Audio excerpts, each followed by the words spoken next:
Tekrar selamlar. 3. bölümle karşınızdayım. Bu bölümde salopeti, tişörtü ve ayakkabıları öreceğiz.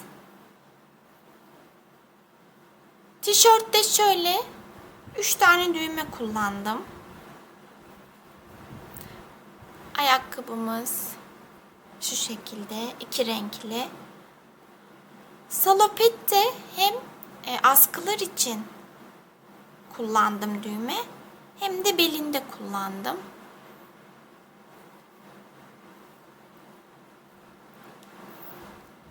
Dilerseniz kıyafetlerimizi örmeye geçelim. Keyifli örgüler. Tişörtü yapacağız. Beyaz iple yapacağım. Ben marka olarak yarn cinsin kullanıyorum. Zincir çekiyoruz önce. 1, 2, 3, 4, 39 zincir çekelim. 39 tane zincir çektim. Zincir atlayacağım. 1, 2, 3, 4, 5, 6, 7. 8. zincire sık iğnemi örüyorum. 1, 2, 3. Zincirlerin üzerine 32 sık iğne öreceğim. Bu ilik olacak. Karşısına düğme dikeceğim. Ben bu zincir sayısını düğmem bu halkanın içinden geçecek şekilde ayarladım. Siz zincir sayısını azaltabilir ya da arttırabilirsiniz. Şimdi zincirlerin üzerine 32 sık iğneyi örelim. Zincirlerin üzerine 32 sık iğneyi ördüm. Bir zincir çekiyorum. Geri dönüyorum. Böyle geri dönerek öreceğiz. 4 sık iğne öreceğim. 1, 2, 3, 4. Şimdi aynı ilmeğin içerisine 3 tane sık iğne öreceğiz. 1, 2, 3. Aynı ilmeğin içine 3 tane sık iğne ördüm. Yani arttırma yaptım. Normalde arttırmalarımızı aynı ilmeği 2 sık iğne örerek yapıyorduk. Burada 3 sık iğne örerek yaptık. Bunu ekranda W olarak belirteceğim. 6 sık iğne örüyorum. 1, 2, 3, 4, 5, 6. Yine aynı ilmeğin içine 3 sık iğne örüyorum. 1, 2, 3. 3 sık iğne ördüm. 8 sık iğne örüyorum. 1, 2, 3, 4, 5, 6, 7, 8. Aynı ilmeğin içine 3 sık iğne örüyorum. 1, 2,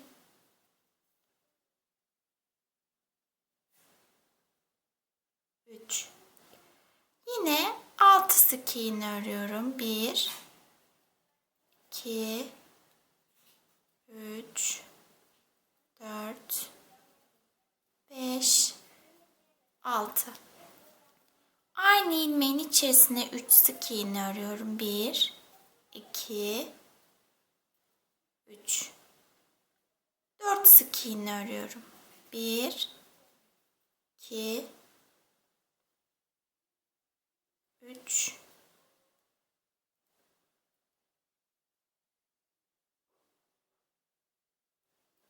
4. İlmek sayım 40 oldu. Bir zincir çekip geri dönüyorum. Bir sıra 40 sık iğneyi örelim. 40 sık iğneyi bir sıra ördüm. Bir zincir çekip geri dönüyorum. 5 sık iğne örüyorum. 1, 2, 3, 4, 5. Aynı ilmeğin içerisine 3 sık iğne örüyorum. 1, 2, 3. Arttırma yaptım. 8 sık iğne örüyorum. 1, 2, 3, 4, 5, 6, 7, 8. Aynı ilmeğin içerisine 3 sık iğne örüyorum. 1, 2, 3. 10 sık iğne örüyorum. 1, 2, 3, 4, 5, 6, 7, 8, 9, 10. Aynı ilmeğin içerisine 3 sık iğne örüyorum. 1, 2, 3. 8 sık iğne örüyorum. 1, 2, 3, 4, 5, 6, 7, 8. Aynı ilmeğin içerisine 3 sık iğne örüyorum. 1, 2, 3. Kalan 5 sık iğneyi örüyorum. 1, 2, 3, 4, 5. İlmek sayım 48 oldu. Bir zincir çekip geri dönüyorum. Bir sıra 48 sık iğneyi örelim. Bir sıra 48 sık iğneyi ördüm. Bir zincir çekip geri dönüyorum. 6 sık iğne örüyorum. 1, 2, 3, 4, 5, 6. Aynı ilmeğe 3 sık iğne örüyorum. 1, 2, 3. 10 sık iğne örüyorum. 1, 2, 3, 4, 5, 6, 7, 8, 9, 10. Aynı ilmeğin içerisine 3 sık iğne örüyorum. 1, 2, 3. 12 sık iğne örüyorum. 1, 2, 3, 4, 5, 6, 7, 8, 9, 10, 11, 12. Aynı ilmeğin içerisine 3 sık iğne örüyorum. 1, 2, 3. 10 sık iğne örüyorum. 1, 2, 3, 4, 5, 6, 7, 8, 9, 10. Aynı ilmeğin içerisine 3 sık iğne örüyorum. 1, 2, 3. Kalan 6 sık iğneyi örüyorum. 1, 2, 3, 4, 5, 6. İlmek sayım 56 oldu. Bir zincir çekip geri dönüyorum. Bir sıra 56 sık iğneyi örelim. 56 sık iğneyi bir sıra ördüm. Bu sırada kol ayrımlarını yapacağız. Bir zincir çekip geri dönüyorum. 8 sık iğne örüyorum. 1, 2, 3, 4, 5, 6, 7, 8. 6 zincir çekiyorum. 1, 2, 3, 4, 5, 6. 12 sık iğne atlayacağım. 1, 2, 3, 4, 5, 6, 7, 8, 9, 10, 11, 12. 12 sık iğne atladım. 1, 2, 16 sık iğne öreceğim. 3, 4, 5, 6, 7, 8, 9, 10, 11, 12, 13, 14, 15, 16 sık iğne ördüm. 6 zincir çekiyorum. 1, 2, 3, 4, 5, 6. 12 sık iğne atlayacağım. 1, 2, 3, 4, 5, 6, 7, 8, 9, 10, 11, 12. 8 sık iğne örüyorum. 1, 2, 3, 4, 5, 6, 7, 8. Kol ayrımlarını yaptık. Şöyle. Bir zincir çekip geri dönüyorum. 8 sık iğne örüyorum. 1, 2, 3, 4, 5, 6, 7, 8. Zincirlerin düz yüzünü kendime çeviriyorum. Burada 6 zincirimiz var. 6 zincirin üzerine 6 sık iğne öreceğiz. Zincirlerin üzerine sık iğnelerimizi örüyoruz. 1, 2, 3, 4, 5, 6. Şu araya 16 sık iğne örmüştük. Örelim. 16 sık iğneyi ördüm. Zincirlerin üzerine 6 sık iğne örüyorum. 1, 2, 3, 4, 5, 6. Buraya 8 sık iğne öreceğim. 1, 2, 3, 4, 5, 6, 7, 8. İlmek sayımız 44 oldu. Bir zincir çekip geri dönüyorum. Bir sıra 44 sık iğneyi örelim. Bir sıra 44 sık iğneyi ördüm. Şimdi iliğimin olduğu tarafa geldim. Buraya da bir tane ilik açacağım. 7 zincir çekiyorum. 1, 2, 3, 4, 5, 6, 7. Geri dönüyorum. İlk ilmeğime batıp sık iğnelerimi örmeye başlıyorum böyle. 44 sık iğneyi öreceğiz. 44 sık iğneyi tişörtümüz istediğimiz uzunluğa gelene kadar öreceğiz. Kaç sıra öreceğimi şu an bilmiyorum ama ekranda yazıyor. Bitirdikten sonra sizinle sıra sayısını paylaşacağım. 44 sık iğneyi 8 sıra boyunca ördüm. Şimdi iliklerin olduğu tarafa geldik. Bir tane daha ilik açacağız. 1, 2, 3, 4, 5, 6, 7. Geri dönüyorum. Bir sıra daha 44 sık iğne örelim. İpimizi keselim. Bitiyor tişörtün boy uzunluğu. 44 sık iğneyi bir sıra daha ördüm, ipimi kestim. Kolun birini ördüm, diğerini birlikte öreceğiz. Nasıl öreceğimizi anlatacağım. Biz kol ayrımı yaparken 6 zincir çekip 12 ilmek katlamıştık. 6 zincir koltuk altında, 12 sık iğne de omuzda bulunuyor. Yani 18 sık iğnemiz var. Ama ben bunu arttıracağım.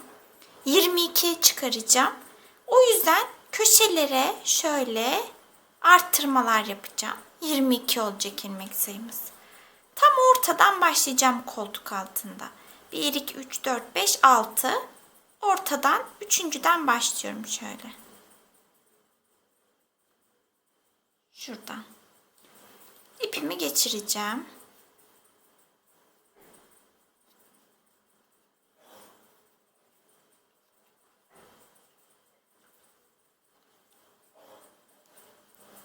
Bir zincir çekiyorum. İpimi geçirdim. İlk ilmeğe sık iğnemi örüyorum. 1, 2, 3 sık iğne ördüm. Çünkü 3 zincirim var. 3 zincir solda, 3 zincir sağda kalıyor. Şimdi şu köşeye, şurası köşemiz. İlk ilmeğimiz şurada. Buna arttırma yapacağım. Çift batıyorum. Çift yaptım. Arttırma yaptım. Şimdi omuza 12 sık iğne örüyorum. 1, 2, 3, 4, 5, 6, 7, 8, 9, 10, 11, 12. Şu ipi içeriye alacağım. Gizleyeceğim sonra. Köşeye geldim. Şu köşeye arttırma yapıyorum. Çift batıyorum. Aşağıda 3 tane zincirim kaldı. Şurada. Şurada 3 zincirim var. Onların üzerine 3 sık iğne öreceğim. 1, 2, 3. İlmek sayım 22 oldu. İşaretleyici ip koyacağız. İpimi alıp geliyorum. İşaretleyicimi aldım. Artık spiral şekilde öreceğim. Yani sık iğne ile başlıyorum örmeye. 1, 2, 22 sık iğnemiz var. Bu 22 sık iğneyi 3 sıra örelim. 22 sık iğneyi 3 sıra ördüm. Şimdi ipimi keseceğim ama tişörtü bebeğe giydirdiğimizde kestiğim ip şöyle önde gözükecek. Yani ek yeri belli olacak. O yüzden ben 2-3 sık iğne daha öreceğim. Ondan sonra ipimi keseceğim. Bunu sağ kolda hep yapıyoruz. Bluzlarda, tişörtlerde. 1, 2, 3 sık iğne örüyorum. 3 sık iğne daha ördükten sonra bir zincirimi çekip ipimi kesiyorum. Bunda yapmadık onu. Zaten arkada duruyor. Sol kolda yapmadık. Ben şöyle düğme diktim. İliklerime karşı gelecek şekilde. Bu iplerimi içeride gizleyeceğim. Sonra tişörtümüzü bitirmiş olacağız. Tişörtü bitirdik. Son hali bu şekilde. Arkasını da göstereyim. Artık salopeti örmeye geçebiliriz. Salopeti mor iple öreceğim. İpin markası Alize Cotton Gold. Renk kodu da 44. Tığ numaramı da değiştiriyorum. Şöyle yakından göstereyim. 2.20 milimlik tığla öreceğim. Zincir çekmekle başlayalım.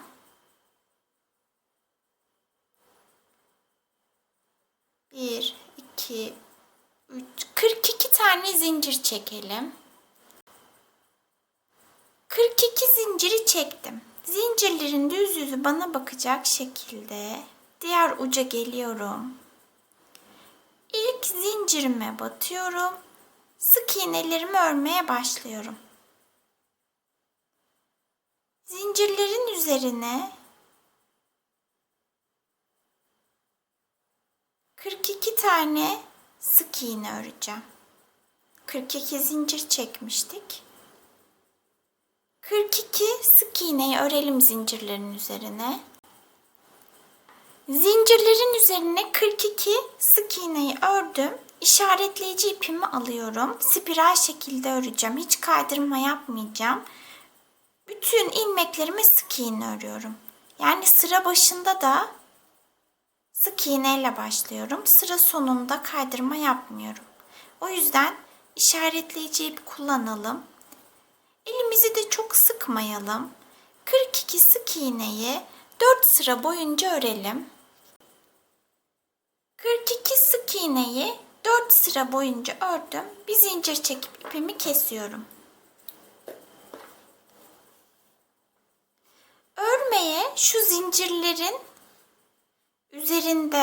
üzerinden başlayarak devam edeceğiz. Burası paçanın alt kısmı olacak. Ama ben örgümü şöyle ters çeviriyorum. Bu şekilde öreceğim. Çünkü bu paça olacak. Sonra biz zaten bunu şöyle katlayacağımız için dışarıya doğru örgümüzün düz yüzünü kullanacağız. Düz yüzünden örmeye devam edersem katladığımda görünür kısmı ters yüzü olacağı için şimdi ben ters çevirdim bunu. İlk zincirim şurada. İlk zincirden geçireceğim ipimi.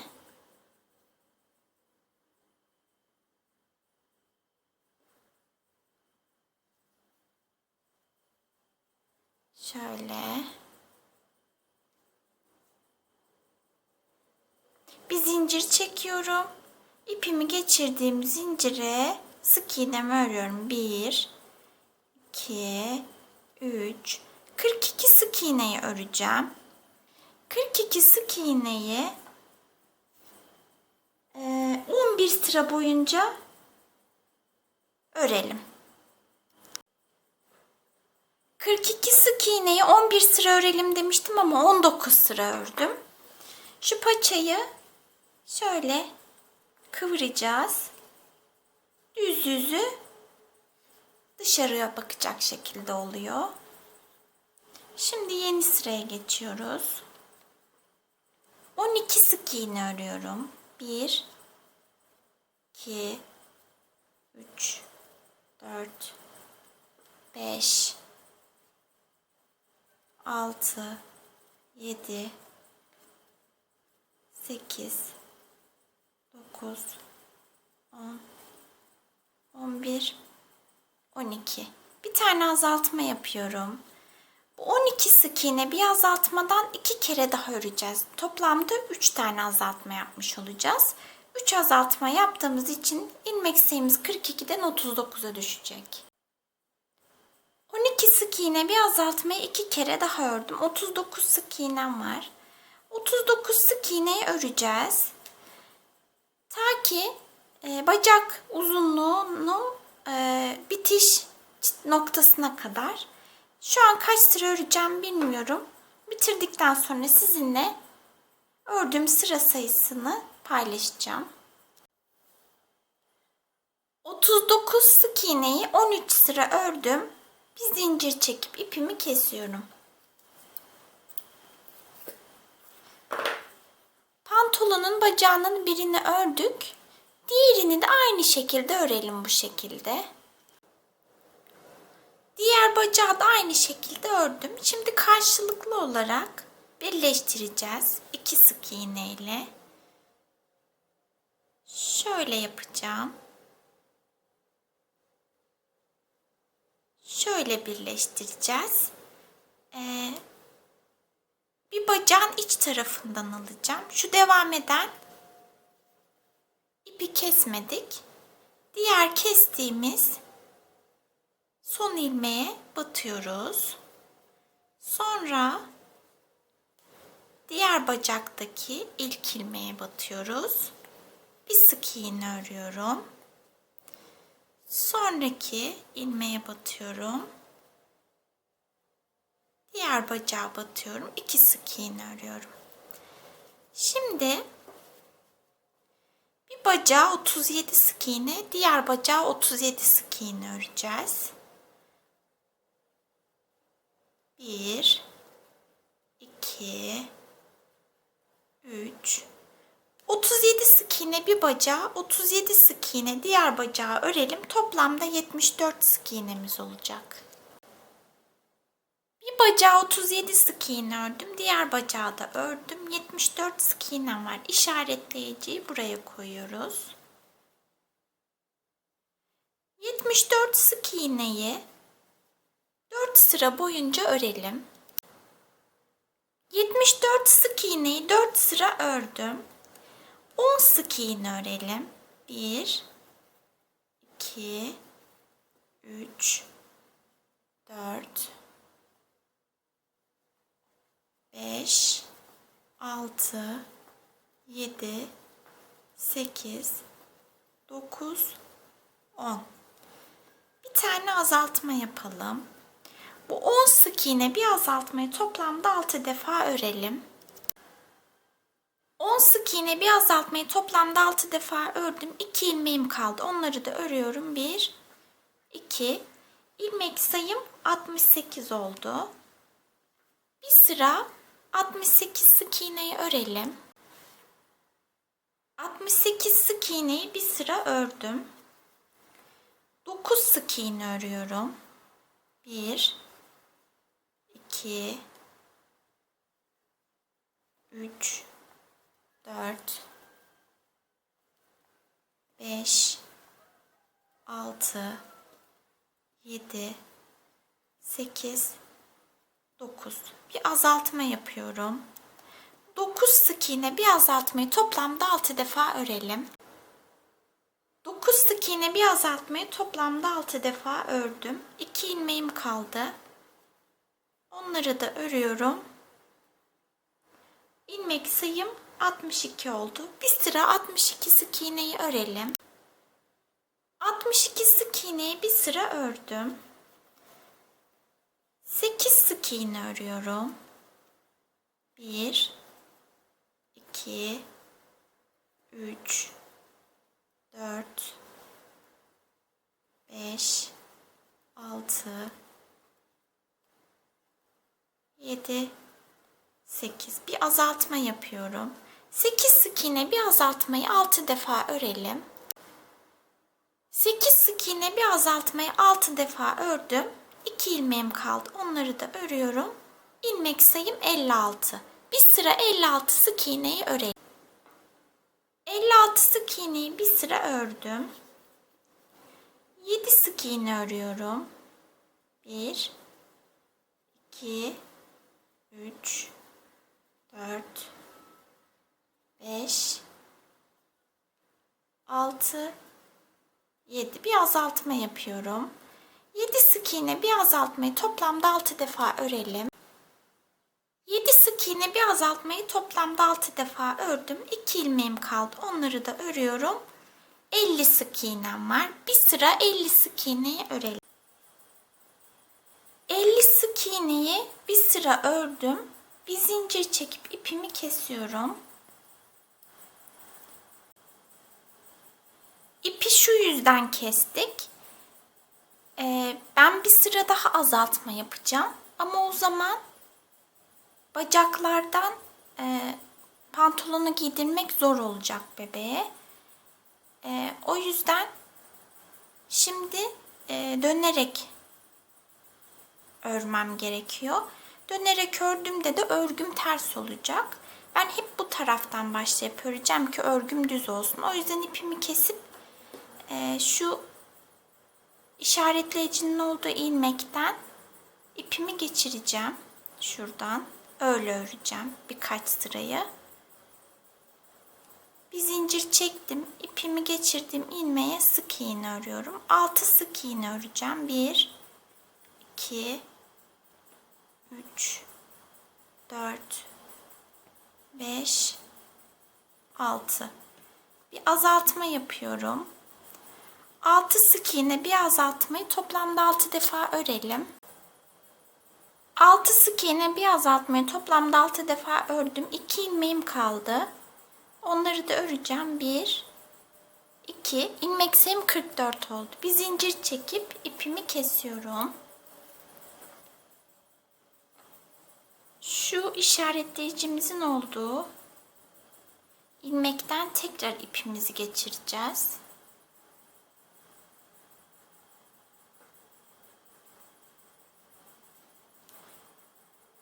Bir zincir çekiyorum. İpimi geçirdiğim ilk ilmeğe sık iğnemi örüyorum. 44 sık iğneyi bir sıra boyunca örelim. 44 sık iğneyi bir sıra ördüm. Bir zincir çekip ipimi kesiyorum. Daha sonra bu ipleri iç tarafta gizleyeceğiz şöyle. İpimi geçireceğim ilk ilmekten. Burada da biraz fazla ip bırakıyorum gizlemek için. Bu sırada tekli trabzan öreceğiz. O yüzden 1, 2 zincir çektim. Bir tane ilmek atlıyorum. Sonraki ilmeğe tekli trabzan örüyorum. Bir zincir çekiyorum. Bir ilmek atlıyorum. Tekli trabzan örüyorum. Bir zincir çekiyorum. Bir zincir çekiyoruz hep. Bir ilmek atlayarak tekli trabzan örüyoruz. Bir zincir çekiyorum. Bir ilmek atlıyorum. Tekli trabzan örüyorum. Şöyle kutucuklar oluşacak. Bu kutucuklardan 21 tane örelim. 21 tane kutuyu ördük şöyle. Bir tane ilmeğim kaldı. Ona tekli trabzan örüyorum. Bir zincir çekip ipimi kesiyorum. Ben kestim. İpimizi kesiyoruz. Şimdi bir sıra 44 sık iğne öreceğiz. Şuradaki 2 zincir çekmiştik. O zincirin tepesine ipimi geçireceğim şu tepeden.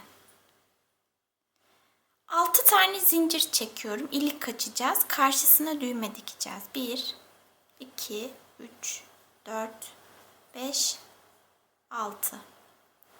İpimi geçirdiğim zincire bir sık iğne örüyorum. Bir de kutunun içine sık iğne örüyorum. Şu trabzanların tepesine sık iğne örüyorum. Kutunun içine sık iğne örüyorum. Trabzanların tepesine sık iğne örüyorum. Kutunun içine sık iğne örüyorum. Kutunun içine şu çubukların tepesine böyle sık iğneleri öreceğiz. Sıranın sonuna kadar geleceğiz. 44 sık iğnemiz olacak. 44 sık iğneyi ördüm. Bir zincir çekip ipimi kesiyorum. Şimdi salopetin ön kısmını yapacağız.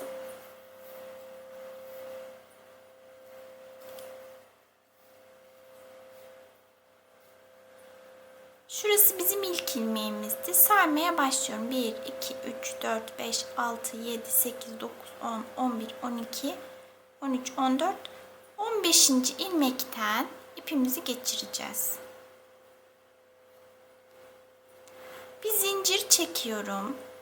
Şimdi ipimi geçirdiğim ilk ilmeğin ön kanadından alıyorum. Azaltma yapacağım. Sonraki ilmeğin de ön kanadından alıyorum. Azaltma yaptım.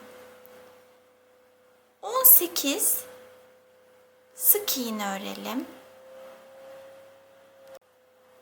18 sık iğneyi ördüm. Azaltma yapıyorum. Sıranın başında ve sonunda azaltma yapıyoruz. Azaltma yaptım. İlmek sayım 20 oldu. Burada sıranın sonuna kadar 8 ilmeğimiz var. Şurada da sıranın başından öne kadar 14 ilmeğimiz var. Bir zincir çekip geri dönüyorum. Geri dönerek öreceğiz. Yine azaltma yapacağım. Azaltmaları şöyle ön ilmeklerden almakta zorlanırsanız ilk ilmeğin ön ilmeğinden, ikinci ilmeğin de arka ilmeğinden alarak da azaltma yapabilirsiniz şöyle. Böyle daha kolay oluyor. Şimdi 16 sık iğne örelim. 16 sık iğneyi ördüm. Azaltma yapacağım. Azaltmaları şu sonuncudan ön taraftan almak zor geliyorsa şöyle arka ilmeği de alabilirsiniz şöyle. Böyle de yapabilirsiniz azaltmayı. İlmek sayımız 18 şu an. Bir zincir çekip geri dönüyorum. Yine azaltmayla başlıyorum. Şöyle arkadan alabilirsiniz ikinciyi. Arka ilmekten. Bir azaltma yaptım. Sık iğne örüyorum. 14 tane sık iğne örelim. 14 sık iğneyi ördüm. Bir azaltma yapıyorum. İlmek sayım 16 oldu. Bir zincir çekiyorum, geri dönüyorum. Azaltma yapıyorum.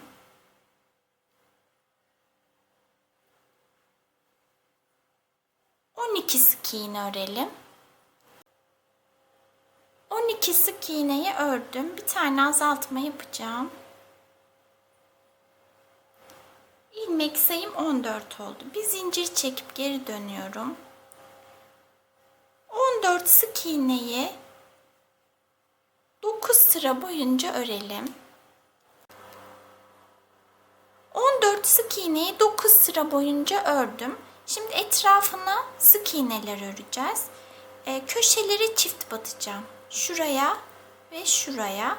O yüzden son ilmeğimi bir sık iğne daha örüyorum. Şu kenara 13 sık iğne öreceğiz. Her sıranın sonuna bir sık iğne örüyoruz. 1 2 3 4 5 6 7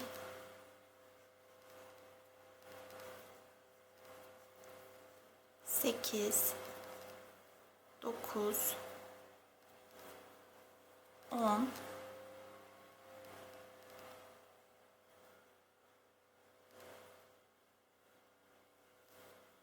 11 12 13 sık iğne ördüm. Şurada 8 sık iğnemiz vardı. 1 2 3 4 5 6 7 8. 1 2 3 4 5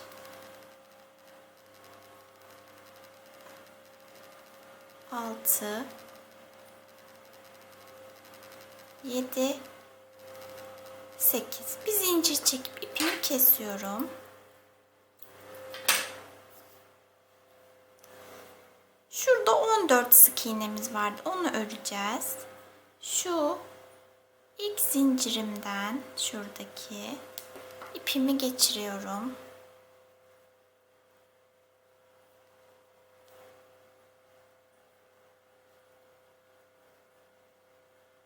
İpimi geçirdiğim ilk zincire sık iğnemi öreceğim.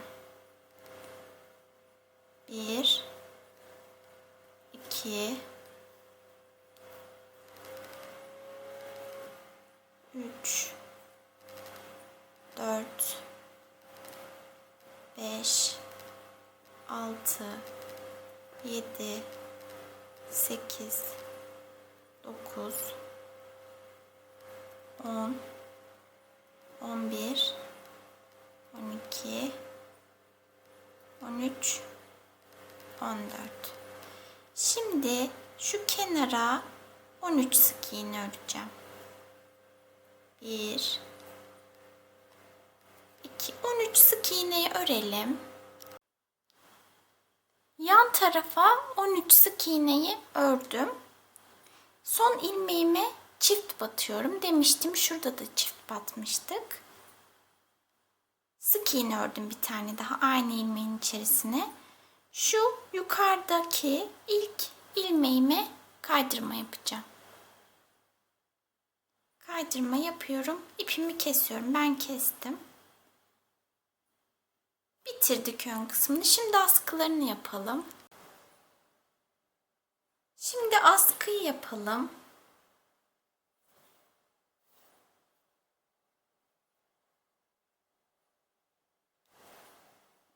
Askıyı 1, 2, 3, 4. ilmekten başlayarak yapacağım.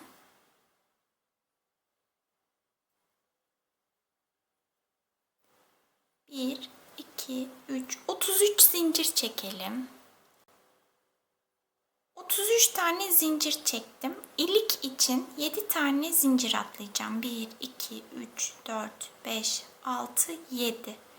8. zincire batıyorum. Sık iğne örüyorum. 1 2 3 26 tane sık iğne örelim. 26 tane sık iğne ördüm. Sonraki ilmeğime kaydırma yapıyorum. İpimi kesiyorum. Bu şekilde buraya da askı örelim. Şuralara da düğme dikelim. Diğer askıyı da yaptım. Düğmelerimi diktim. Şimdi şu belden geçireceğim ve zincirleri çekeceğiz. Beyaz iple zincir çekeceğim.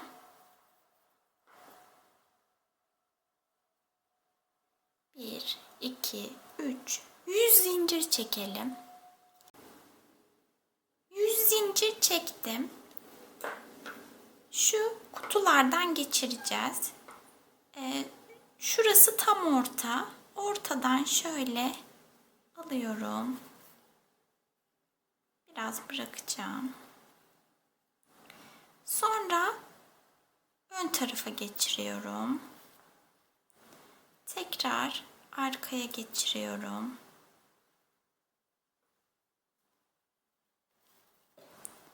Ön tarafa alıyorum. Bu şekilde sona kadar gelelim. Salopetimizi de ördük, bitirdik. Son hali bu şekilde. Ayakkabı öreceğiz. Ben birini ördüm, diğeri de aynı şekilde olacak. Ayakkabıların ikisi de aynı. Şöyle. İki tane taban olacak. Mor taban ve beyaz taban. Şimdi beyaz taban öreceğiz.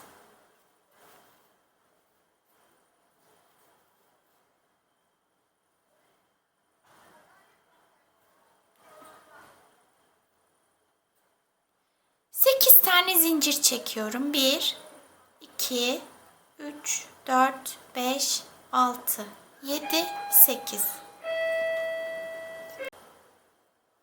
8 zincir çektim. İkinci zincirime batıyorum. Arttırma yapıyorum. Bir arttırma yaptım. 5 sık iğne örüyorum. Zincirlerimin üzerine. 1, 2, 3, 4, 5. Son zincirimin içine 4 sık iğne örüyorum. 1, 2, 3 ve 4'ü şöyle karşıya geçerek öreceğim. 3,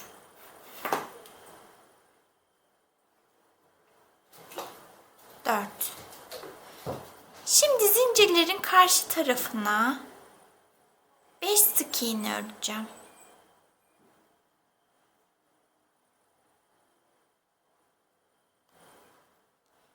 Bir, 2, 3, 4, 5 sık iğne ördüm. Son zincirimin içine şuradaki arttırma yapıyorum. Son zincirime de arttırma yaptım. İlmek sayım 18 oldu. 2 tane arttırma yapacağım. 1, 2 tane arttırma yaptım. 5 sık iğne örüyorum. 1, 2, 3, 4, 5. 4 tane arttırma yapıyorum. Bir arttırma yaptım. 2, 3, 4 tane arttırma yaptım. 5 sık iğne örüyorum. 1, 2, 3, 4, 5. 2 ilmeğim kaldı. Arttırma yapıyorum. 2 tane arttırmamı yapıyorum. İlmek sayım 26 oldu. Bu sırayı tekli trabzanlarla öreceğim. Bir tane tekli trabzan yaptım. Sonraki ilmeğimi arttırma yaptım. Bir tek, bir çift ördüm. Bir tane daha bir tek bir çift öreceğim. Bir tekli trabzan. bir arttırma.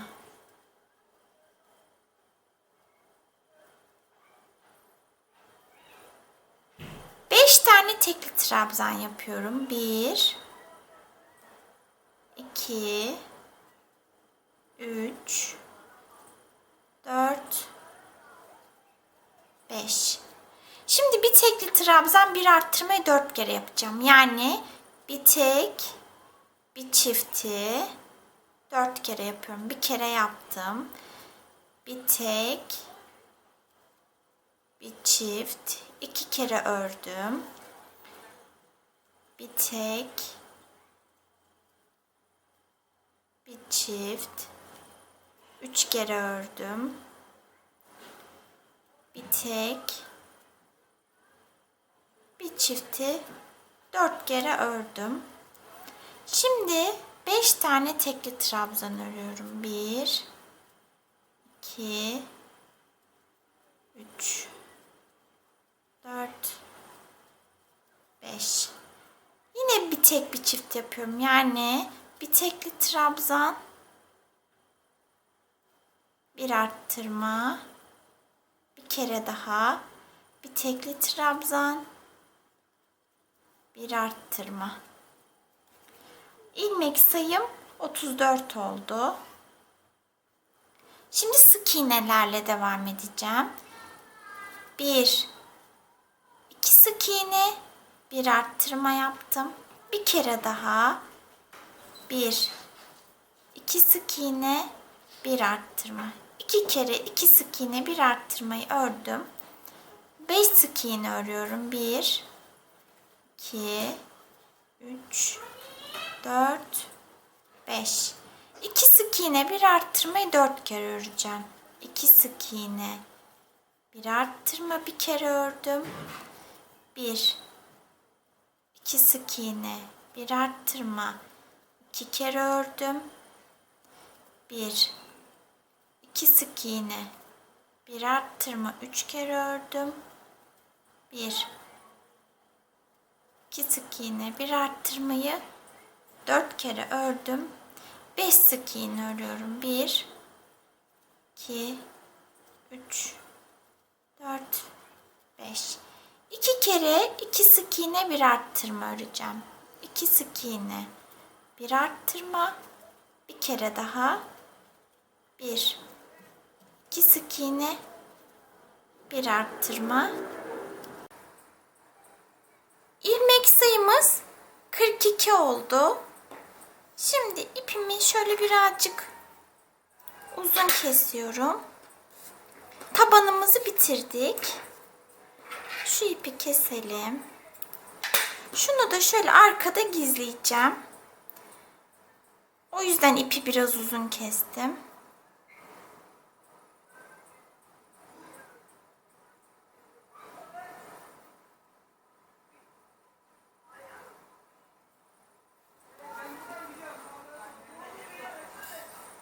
Şöyle arkada yürüteceğim. Bu şekilde düğüm de atıyorum aradan geçerek. Bu tabandan bir de mor renkli iple örelim.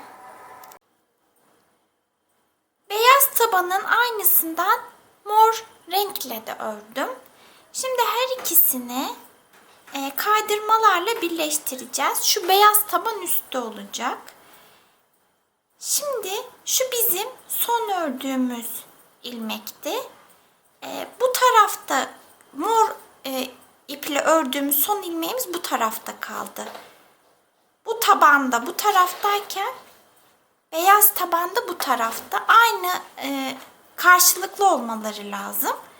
O yüzden ben şu mor iple 3 ilmek daha öreceğim. İpimi şuraya getireceğim. Karşılıklı olacaklar. Şöyle yapıyorum. Mor tabana 3 sık iğne daha ekleyeceğim. 1 2 3 sık iğne daha ördüm. Şimdi karşılıklı birleştireceğim. Bu bizim son ilmeğimiz. Beyaz iple de ördüğümüz son ilmek şurasıydı. Buradan mor ipimi geçiriyorum. Sonra Yandaki ilmeğe batıyorum. İpimi geçirdiğim son ilmekten değil, onun yanındaki ilmekten de tığımı geçirdim. İpimi alıyorum, kaydırma yapıyorum. Kaydırma yapacağım. Örgülerin iç yüzü böyle birbirine bakacak. Tekrar gösteriyorum.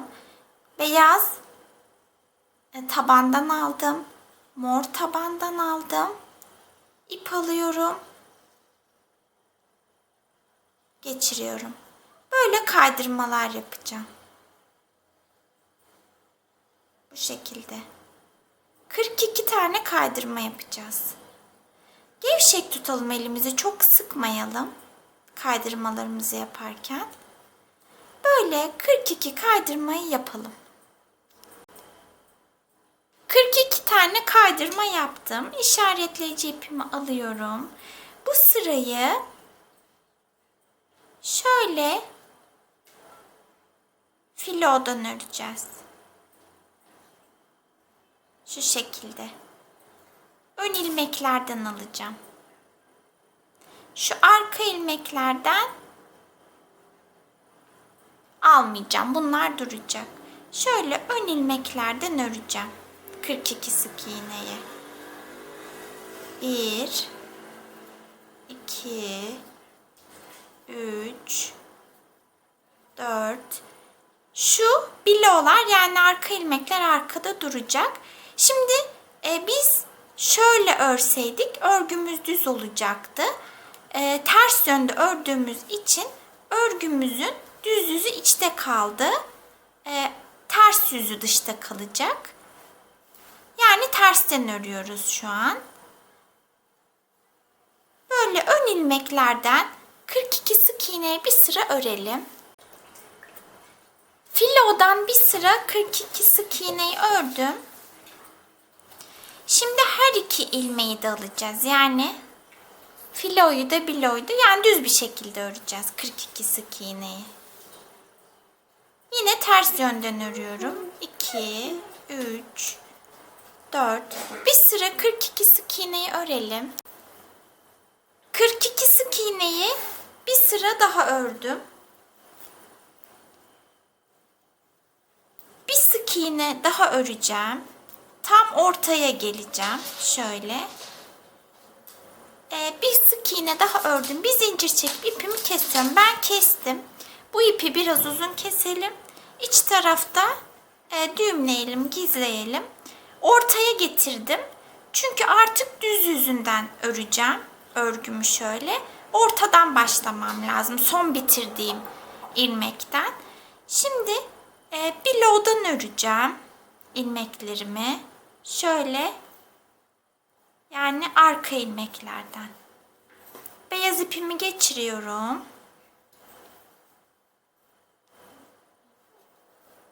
Şöyle bir zincir çekip ipimi geçirdiğim ilmeğe sık iğne ördüm. Bir bilow'dan örüyorum şöyle arka ilmeklerden. 2 3 4. Filolar kaldı gördüğünüz gibi. Şimdi bilow'dan bir sıra 42 sık iğneyi örelim. 42 sık iğneyi bilow'dan bir sıra ördüm. Şimdi düz bir şekilde her iki kanadı da alarak 42 sık iğneyi 2 sıra örelim. 42 sık iğneyi 2 sıra boyunca ördüm. Şimdi 14 sık iğne örelim. 1 2 3 4 5 6 7 8 9 10 11 12 13 14. 7 tane azaltma yapalım. 1 2 3 4, 5, 6, 7. Kalan 14 sık iğneyi örelim. Sıranın sonunda ilmek sayımız 35 olacak. Kalan 14 sık iğneyi ördüm. 35 sık iğnem var. 14 sık iğne örüyorum. 1, 2, 3, 4, 5, 6, 7, 8, 9, 10, 11, 12, 13, 14. 3 tane azaltma yapacağım. 1, 2, 3. Kalan 15 sık iğneyi örelim. Sıranın sonunda ilmek sayımız 32 olacak. Kalan 15 sık iğneyi ördüm. 32 sık iğnem var. Bir sıra 32 sık iğneyi örelim. Bir sıra 32 sık iğneyi ördüm. 10 tane kaydırma yapacağım. 1, 2, 3, 4, 5, 6, 7, 8, 9, 10 kaydırma yaptım. Bir tane sık iğne örüyorum. 10 tane de tekli trabzan öreceğim. 1, 2, 3,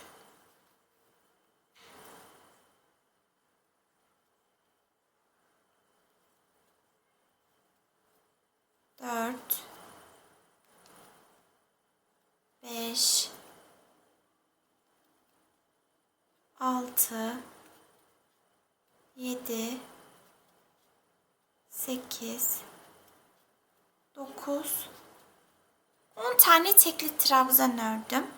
Bir tane sık iğne örüyorum ve 10 tane kaydırma yapacağım. 1, 2, 3, 10 kaydırmayı yapalım. İlmek sayımız değişmiyor. 32. 10 kaydırmayı da yaptım. Bir tane daha ilk kaydırma yapıyorum. İpimi kesiyorum. Bu ipi de içeride gizleyeceğiz. İğneme bir parça mor ip geçirdim. Çizgi yapacağız. Şöyle ortasına. Şuraya tekli trabzanlar örmüştük. O sıraya değil, onun altındaki sıraya, şöyle şuraya şu 3 ilmeği alacağım. Tam ortalayacağım. Şöyle. Alttan geçiriyorum ipimi. İçeride biraz ip bıraktım. Şu 3 ilmeği aldım.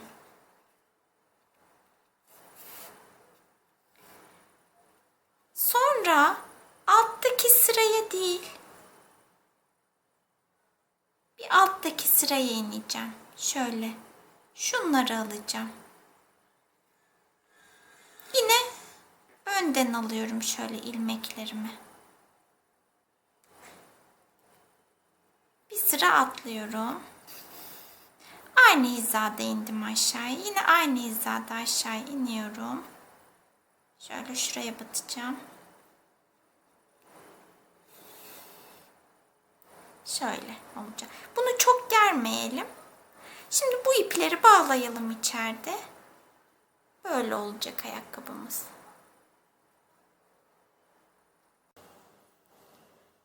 Ayakkabıları da bitirdik. Ayakkabılardaki son durum bu şekilde.